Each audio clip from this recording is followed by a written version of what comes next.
Hey everyone, happy start to the week. I am here, Allie with the Right Place, Right Time, an award-winning author and an international book coach and ghostwriter, here with this week's Memoir Minute, where I'm teaching you memoir 1 minute at a time. This month, if you've been following along, I'm focusing on pieces of craft, which means the way that you write memoir that's compelling, honest, full of integrity, follows the genre's kind of specifications and characteristics, that kind of thing. And today I want to talk about keeping the spotlight on you. Because here's the thing.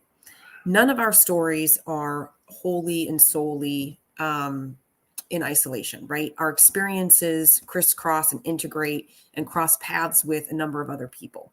Whether our memoir is about our childhood, where our guardians or parents or whoever raised us might be included, or our memoir takes place later in life with potentially a spouse or a significant other or children involved, right? There are other people that are going to be in our memoirs with us, okay?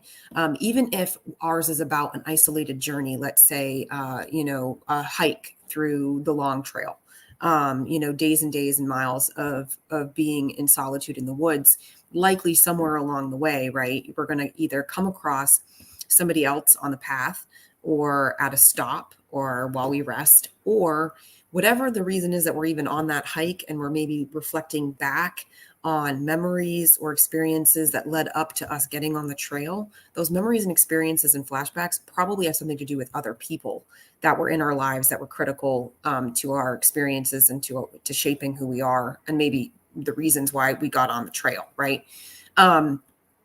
So here's the thing. We can't leave people out. That said, we have to be careful about what details of those other people we share in our story.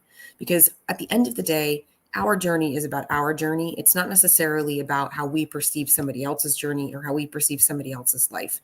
Now, sometimes we might need to talk about how we perceive that other person, but that doesn't mean we get to air their dirty laundry. So, for example, let's say there's a really important person in your life and they need to be in the book and they have their own backstory of being in, let's say, an abusive relationship with a troubled childhood and alcoholism.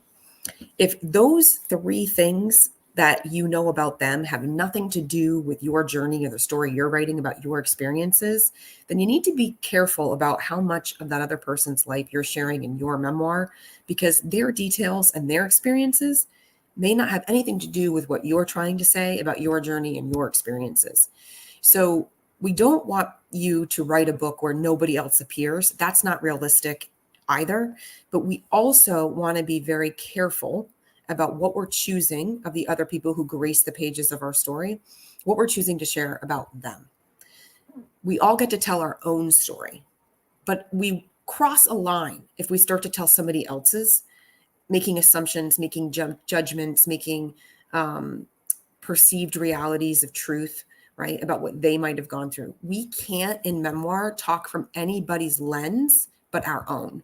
We can't identify anybody's experience but our own. We can't make any kinds of conclusions about anything other than those that have to do with what we have learned and what we have been through.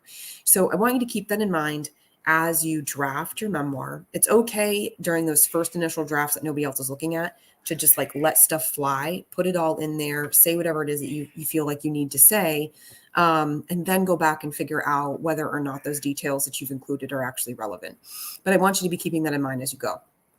Now, if you want to keep this conversation going, you want to talk about a very specific person or character or instance in terms of your story, I'd be happy to jump on a story stroll with you. I'd also love it if you wanted to ask me about the Memoir Blueprint, which is my 12-week group program to get memoirists started in developing a customized, oh, here we go. Hello. Guest appearance by my office assistant.